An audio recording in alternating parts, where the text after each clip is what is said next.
इस विश्वविद्यालय जो कि जिसका नाम सारी दुनिया में है, यहाँ से पढ़ लिख करके हमारे तमाम छात्र, हमारे तमाम युवा देश के तमाम प्रशासनिक पदों पर रह करके शासन और प्रशासन चला रहे हैं। ऐसे विश्वविद्यालय में मैं आप सबका हार्दिक अभिनंदन करता हूं और आप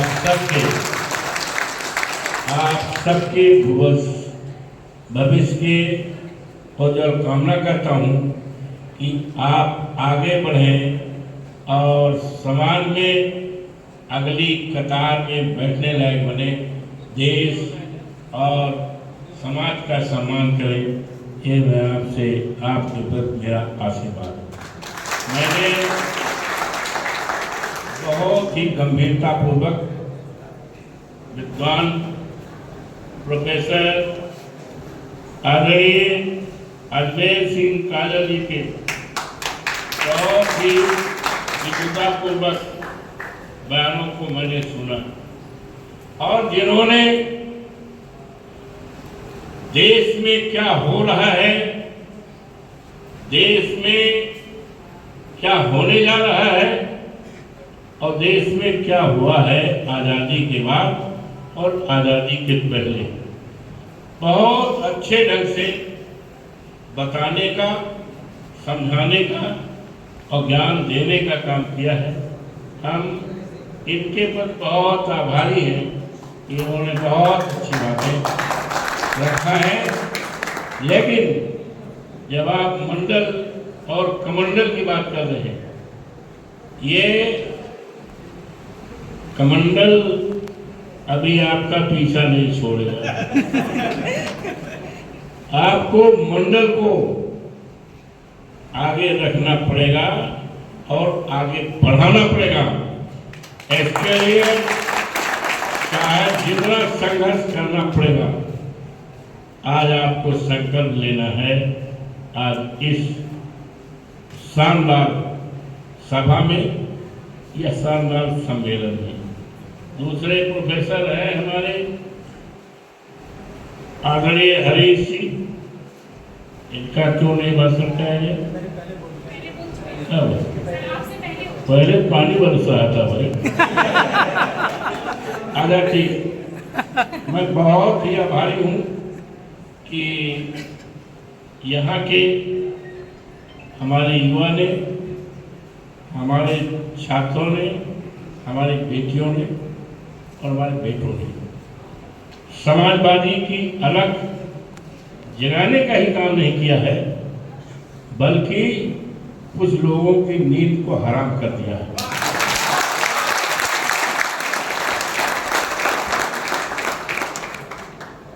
जहां तक मेरे चुनाव जीतने का सवाल है और मैं आपके सामने बहुत ही विनम्रतापूर्वक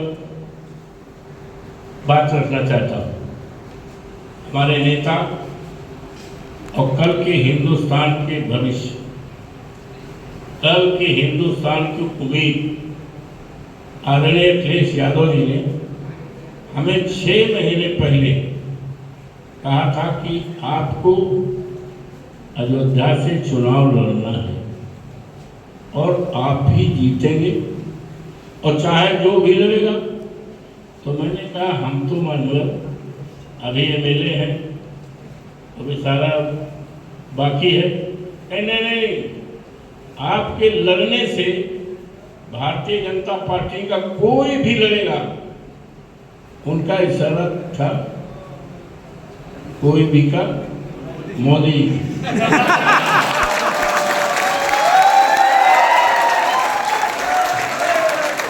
कोई भी लड़ेगा तो आप जीतेंगे और जब आप जीतेंगे तो पार्टी मजबूत होगी, हम मजबूत होंगे, भारतीय जनता पार्टी का सफाया शुरू हो जाएगा और बीबीसी लंदन बोलेगा तो देश दुनिया में आपके नाम की चर्चा होगी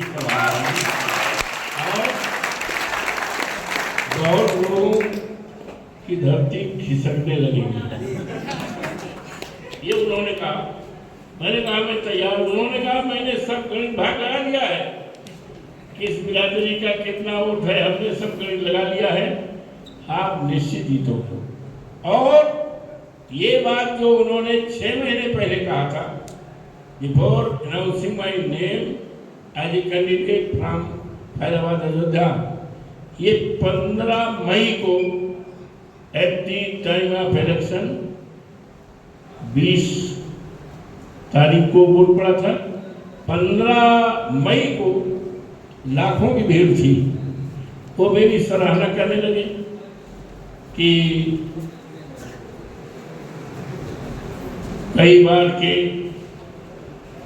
पूर्व मंत्री, 9 बार के विधायक और क्या क्या क्या तारीफ करने लगे। आपके बहुत प्रिय नेता और पूर्व विधायक। तो मैंने कहा मैं तो विधायक हूँ, मिल्कीपुर से मैं विधायक हूँ। कहने नहीं, वो ठीक है, अब आप सांसद हो गए हैं।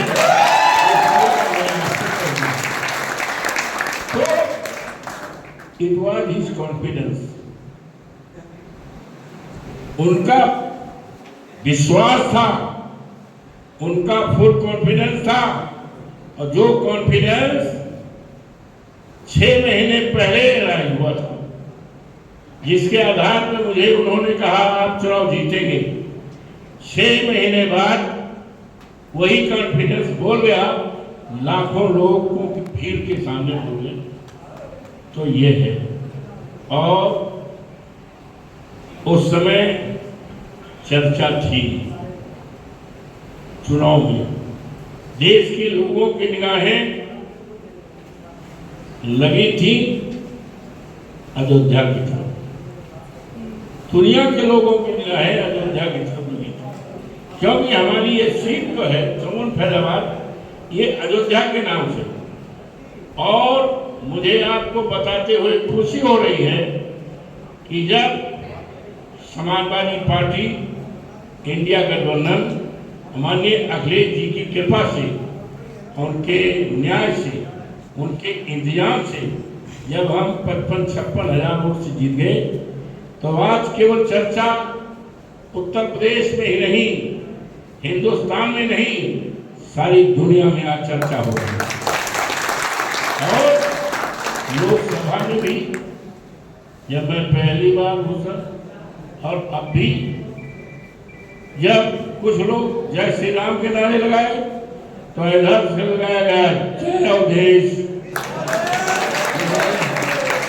और पूरी तरह से भारतीय जनता पार्टी की नींद हराम हो चुकी है, नींद हराम हो चुकी है। मैंने कहा भी कि अभी तो ये शुरुआत है, और शुरुआत है अयोध्या से। यहाँ से आप घमंड करते थे और आप कहते थे हम राम को लाए हैं। मैंने कहा नोबडी कैन बिलीव, कोई विश्वास नहीं कर सकता है कि राम के लाने वाले आप नहीं हो। 22 जनवरी को इन्होंने प्राण प्रतिष्ठा किया, तो अपने को साबित किया कि राम हमसे छोटे हैं और हम राम से बड़े हैं, हम राम के लाने वाले लोग हैं। क्यों उन्होंने कहा? तो अब लेकिन मैं आप सबके माध्यम से, और जिस विश्वविद्यालय का नाम सारे देश और दुनिया में है, जहाँ के आप जैसे युवाओं ने, छात्रों ने देश का सम्मान केवल हिंदुस्तान ही में नहीं, दुनिया के तमाम मुल्कों ने सम्मान आपने बढ़ाया है। मैं आपके माध्यम से अयोध्या जनपद के देवतुल्य मतदाताओं को, देवतुल्य बुजुर्गों को देवतुल्य माताओं, बहनों, बेटियों सबको और देवतुल्य मतदाताओं को आप सबकी तरफ से उनका अभिनंदन करते हैं, स्वागत करते हैं, उनको बधाई देते हैं।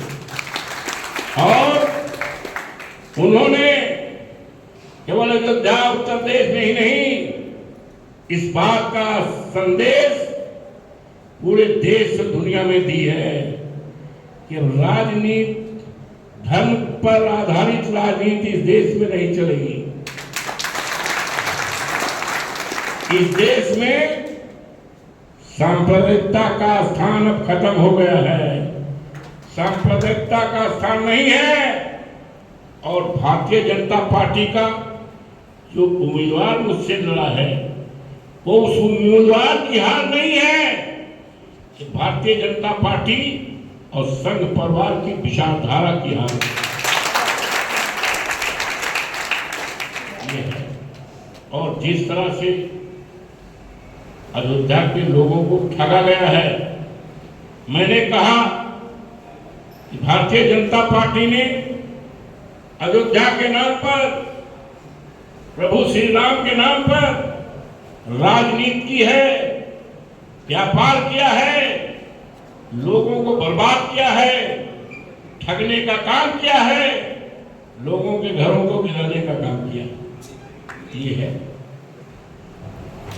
आप अगर जाकर देखें, हम तो इन्वाइट भी करेंगे। अब तो आपने हमें वहां बैठा दिया है ना। आप जब भी आओगे तो पूरी तरह से अब आपको घूमने में, देखने में कोई कठिनाई नहीं है। अब तो आपका सेवक, आपका भाई वहां बैठ गया है। प्रभु श्री राम ने बुला लिया है, प्रभु श्री राम की कृपा हो गई है और प्रभु श्री राम ने उनको भगा दिया है। ये प्रभु श्री राम के नाम पर व्यापार करते थे, राजनीति करते थे। इतना है, राम पथ के नाम पर लोगों को, घरों को गिराया गया, उजाड़ा गया। हजारों हजार लोगों के घरों को गिराया गया है और उनको मुआवजा नहीं दिया गया, कंपनसेशन नहीं दिया गया। हमने उसमें कहा था अपने चुनाव में कि हम कंपनसेशन भी दिलाएंगे और जिन अधिकारियों ने बेजा ढंग से आपको प्रताड़ित किया, अपमानित किया है, उनके खिलाफ कार्रवाई भी करेंगे, दंडित भी करेंगे, जितना भी है। और वहां की जमीन, वहां के लोगों को उजाड़ा गया है और बाहर के लोगों को बसाया गया है। ऐसे भी उदाहरण हमें मिले हैं कि एक जमीन भारतीय जनता पार्टी के लोगों ने खरीदा था 2 करोड़ में और 2 घंटे में उस जमीन को 18 करोड़ में बेच दिया था। ये है, जमीनों की लूट हुई है, लूट हुई है। और अगर जब जांच पड़ताल होगी तो न जाने कितने लोग जेल के सीटों में जाएंगे, दुनिया की कोई ताकत उनको बचा नहीं कर। अच्छा कर गया, किसानों की जमीन को ले लिया गया। हवाई अड्डा बनने में, हवाई अड्डा बनने में हमें कोई इतराज नहीं, मुझे कोई इतराज नहीं है। इतराज इस बात का है कि किसानों की जमीन, जिनके पास न कोई उद्योग है, न उनका बेटा कहीं सर्विस में है, न उनके पास किसी प्रकार का भत्ता है, न कोई साधन है, उनके पास केवल खेती थी। उस खेती को ले लिया गया और कौड़ी के दाम से ले लिया गया और अपने लोगों को करोड़ों रुपए के दाम से बेचा गया। तमाम योजनाओं के तहत इन्होंने रेखांकित कर दिया था 15 किलोमीटर के रेडियस में कोई किसान अपनी जमीन को बेच नहीं सकता है। लेकिन मैं धन्यवाद देता हूँ, आभार प्रकट करता हूँ, मेरे चुनाव जीतने के 1 सप्ताह के अंदर योजना टाइट फिक्स हो गई। सरकार को कहना पड़ा, हम उस योजना से किसानों को राहत देते हैं। किसान अपनी खेती करेगा जो चाहेगा। ये हमारी लड़ाई करनी नहीं है, हमारी लड़ाई चालू है और ये लड़ाई केवल अयोध्या में नहीं। आज सबसे बड़ा संकट है कि भारत रत्न बाबा साहब भीमराव अम्बेडकर ने जो संविधान बनाया है, जिस संविधान के रहते और चलते आज आपके बीच में हम 9 बार के विधायक हैं। माननीय नेताजी की कृपा से, श्रद्धेय मुलायम सिंह यादव जी की कृपा से, श्रद्धेय चौधरी चरण सिंह की कृपा से उन्होंने पहले मुझे 77 में मिनिस्टर बनाया था और माननीय अखिलेश जी की कृपा से और आदरणीय देवतुल्य जनता, मतदाताओं, भाई बहनों, बुजुर्गों की कृपा से और आप सबकी शुभकामनाओं से और शाबाश की बनती। तो अब ये है, लेकिन आज जो समस्या है, सबसे बड़ी समस्या, जिसमें हमें चिंता भी करना है और हमें इस लड़ाई को पूरी तरह से, हम जहां भी हैं उस लड़ाई को तेजी से लड़ना है। संविधान पर चुनाव में भी ये बातें आई थी, कुछ लोग बोल गए, हमारे सामने जो चुनाव लड़ रहा था उन्होंने कहा सरकार बनने के लिए 273 चाहिए और संविधान बदलने के लिए 400 के बाद आई। ये बात लोगों के सीने में जैसे तीर गड़ती है, पूरी तरह से लोगों ने संकल्प कर लिया, जब संविधान हटाना चाहते हैं तो सबसे पहले हम इनको हटा दें। लेकिन इनकी मानसिकता, इनकी विचारधारा, इनकी सोच अभी मरी नहीं है, अभी खत्म नहीं हुई है। ये इनडायरेक्ट वे में हमारे संविधान को खत्म कर रहे। ये सरकारी नौकरियां प्राइवेट हाथों में बेच रहे हैं। आपको सुनकर ताज्जुब होगा कि अयोध्या में, फैजाबाद में हजारों एकड़ की जमीन इन्होंने अदानी को दे दिया। निकला है हजार एकड़ की जमीन, जिस पर हमारे सेना के जवान वहां फायरिंग का वो प्रशिक्षण करते थे। 1300 एकड़। ये देश कहां जा रहा है? ये सरकार देश को बेच रही है, ये ईस्ट इंडिया कंपनी के रूप में काम कर रही है। इससे हमें आपको सचेत रहना है, सचेत रहना है। और मुझे खुशी है हमारे युवाओं का, चाहे देश की आजादी का सवाल रहा हो, जब जब देश के ऊपर हमले हुए हैं, हमारे देश के छात्र युवा आगे आकर के उसका मुकाबला किया है। और हमारी असली दौलत, किसी देश की दौलत हीरा जवाहरात सोना चांदी नहीं हुआ करता है। देश की दौलत आप सब है। इस देश की दौलत युवा है। इसलिए आज इनका मन टूटा है बेरोजगारी के नाम। आज बेरोजगारी की चर्चा नहीं हो रही है, महंगाई की चर्चा नहीं हो रही है, चाहे विधानसभा हो चाहे लोकसभा, इस पर चर्चा नहीं हो। आज चर्चा करनी है और संकल्प लेना है कि बाबा साहब भीमराव अम्बेडकर के संविधान पर हम किसी तरह से आंच नहीं आने देंगे। और हमारे जैसे लोग बाबा साहब संविधान को बचाने के लिए और प्राण में आखिरी दम तक, आखिरी खून का कतरा है, तब भी बाबा साहब भीमराव अम्बेडकर के संविधान को बचाने के लिए हमेशा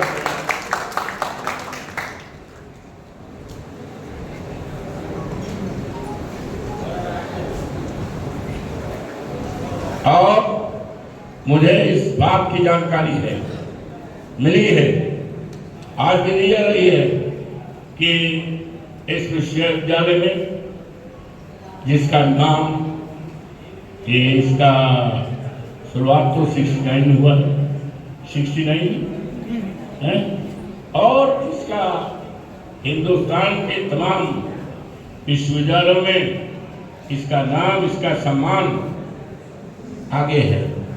लेकिन अफसोस है कि बाबा साहब भीमराव अम्बेडकर ने जो संविधान में अनुसूचित जाति के लिए, दलित जाति के लिए, अल्पसंख्यकों के लिए, पिछड़ों के लिए जो व्यवस्था बनाई है, उस व्यवस्था को केवल खत्म ही नहीं, उसके साथ बहुत अन्याय कर रहे हैं। यहाँ भी हमें जानकारी मिल रही है कि हमारे जो दलित बिरादरी के छात्र हैं, छात्राएं, बेटियां हैं और उनके साथ भेदभाव किया जा रहा है। ये बहुत ही अन्याय है, अत्याचार है। इसकी निंदा शब्दों में नहीं, इसके लिए संघर्ष करना है। और हम आपको यकीन को साथ दिलाते हैं, इस भेदभाव को खत्म करने के लिए हम पूरी तरह से हम अपने नेता माननीय अखिलेश जी से बात करेंगे और वो भी आने वाले थे नरेंद्र यादव बात करेंगे। और इस बात को, हालांकि अब सदन की कार्रवाई तो 2 दिन में है, लेकिन बात करेंगे आज ही कल, इसको उठाएंगे। और मैं फिर वचन देता हूँ आपके बीच बैठने का, आपसे राय बात लेने के लिए मेरा मन फिर कहेगा हम आपके आएंगे, अन्याय खत्म होगा, अत्याचार खत्म होगा। और तब तक नहीं खत्म होगा तब तक हमें आपको संघर्ष करना है। हमें आपसे निवेदन है कि आप स्टूडेंट्स हैं, पढ़ाई में कोई कमी नहीं होनी चाहिए, आगे बढ़ते जाएं, ये सबसे बड़ी ताकत होगी। और इससे आप ये जो जिस तरह का यूनिवर्सिटी है JNU, इसमें दाखिला हो जाता है तो ये कहा जाता है लड़का IAS हो गया, लड़का IPS हो गया। बहुत महत्वपूर्ण दाखिला के अंदर ही बहुत महत्वपूर्ण आपकी पहचान हो जाती है। इसलिए जो आपकी पहचान है, नाम है, उस पहचान को आगे बढ़ाइए। हम पूरी तरह से, और जो आज मंडल का जो आपने रखा है, ये तो 89 में, और उसके पहले हम लोग तो संघर्ष कर चुके हैं। जब इलाका हुआ था, हमारा घर जला दिया गया था। हम उस समय मिनिस्टर थे, मेरी गाड़ी में जानलेवा हमला भी हुआ था, जानलेवा हमला हुआ था और हमारा घर फूंक दिया गया। तो हम लोग तो संघर्ष से, और ऐसी पार्टी से हम हैं। माननीय मुलायम सिंह यादव एक व्यक्ति के साथ एक विचारधारा थी, एक आंदोलन के कोख से हम निकले हैं। हमारी पार्टी समाजवादी पार्टी निकली है। मुझे खुशी है कि हमारे नेता माननीय अखिलेश यादव जिस मसाल को आदरणीय मुलायम सिंह जी ने, चौधरी चरण सिंह ने जिस मसाल को जलाया था, उस मसाल को लेकर हमारे नेता आदरणीय अखिलेश यादव पूरे देश में जा रहे हैं, अन्याय अत्याचार को खत्म करेंगे और समतामूलक समाज बनाएंगे। इन शब्दों के साथ आज ये आज का दिन मेरे जिंदगी के इतिहास में हमेशा याद रहेगा, लिखा रहेगा। और हम फिर आपके बीच आने का, आप लोगों ने मेरा सम्मान बढ़ाया। आपके प्रति जितनी सराहना की जाए, शब्द नहीं है सराहना, ये आपका भाव, आपका सम्मान मेरे दिल में हो गया। आप लोग मेरे दिल में राज करने लगे हो। आप सबको मैं बहुत बहुत धन्यवाद देता हूँ और बहुत धन्यवाद। मंडल कमीशन, बाबा साहब भीमराव, हमारा संविधान, छात्र एकता, समाजवादी पार्टी, बहुत बहुत धन्यवाद।